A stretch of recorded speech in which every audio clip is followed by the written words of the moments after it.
SwiftLift е компактен вакуумен повдигач.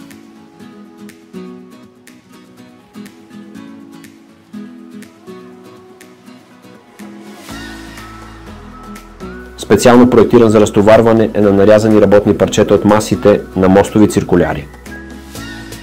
Захранван от сменяема 12-волтова батерия с енергоспестяваща система, което позволява работа без презареждане през целия ден.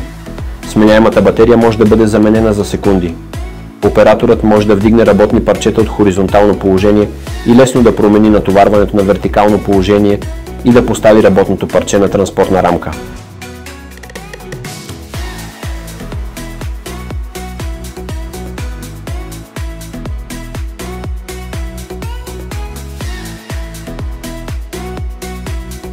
Вакуумната уплътнителна лента от пяна е подходяща за гладки, огнено загладени и чукувани повърхности, осигурявайки сигурно захващане. Освен това разполага с аудио и визуални аларми за повишена безопасност.